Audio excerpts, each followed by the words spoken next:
Vamos resolver o problema 6.48 do Alexandre Stadico. O seu enunciado diz o seguinte: em condições de corrente contínua, ou seja, nós estamos aplicando um potencial, estamos aplicando uma corrente contínua de 5 mA de regime estacionário, determine o I, né, essa corrente que passa pelo indutor de 2 mH, e V, né, que é a diferença de potencial entre esse capacitor, da figura que eu estou mostrando para vocês. Bom, aqui a gente tem que lembrar duas coisas. Vamos escrevê-las aqui. Quando nós temos um circuito que está sob tensão ou corrente contínua, o capacitor, o indutor, como nós já vimos, tem um comportamento diferente. O capacitor nós substituímos por um circuito aberto. Já o indutor nós substituímos por um curto-circuito. Então é isso que nós vamos ter que fazer nessa figura acima. Vamos refazer a figura.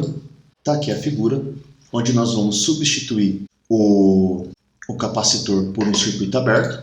Então nós podemos vir aqui e apagar tudo isso que está aqui, o valor do capacitor também. Pode deixar só um pedacinho para indicar que é um circuito aberto. E o indutor nós vamos substituir por um curto-circuito. Então nós vamos apagar ele que está aqui e fazer uma linha nele.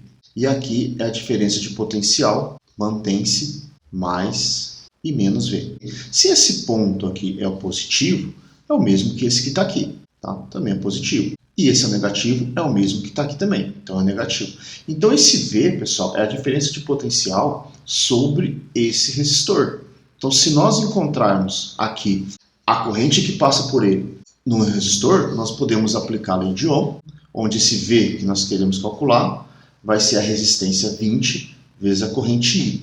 Como nós podemos encontrar essa corrente I? Nós não temos uma fonte de corrente que se divide em duas partes. Podemos aplicar um divisor de corrente. E como ficaria? A corrente I, que a gente quer calcular, ela é a razão da resistência oposta. Então, se eu quero calcular o I do 20, então vai ser a resistência do 30 dividido pela soma das duas, que é o 30 mais 20. Tá?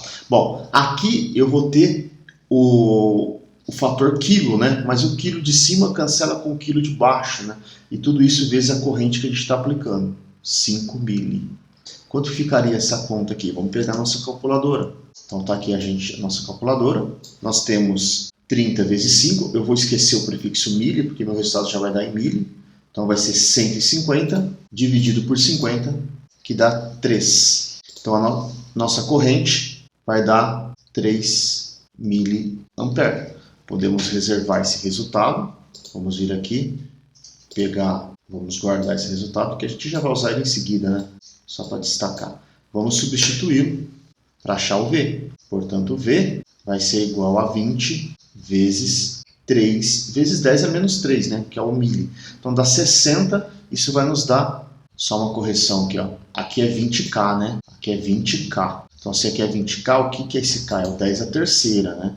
Então, como ficaria?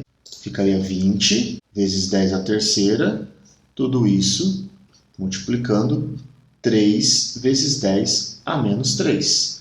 Olha, o mili com K cancelam, fica 20 vezes 3, que é 60.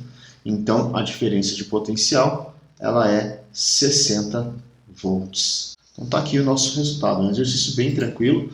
Nós precisamos lembrar só de duas informações. Do resto, é só fazer as continhas. Primeira delas, capacitor num circuito alimentado por tensão contínua.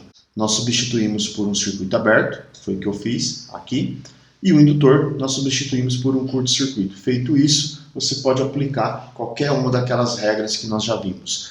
Leis de Kirchhoff para tensão, lei de Kirchhoff para corrente, divisor de tensão, análise nodal, análise de malhas, princípio da superposição, qualquer um. Aí fica a critério do freguês. Então a gente pode encerrar o problema 6.48 e a gente se vê numa próxima resolução.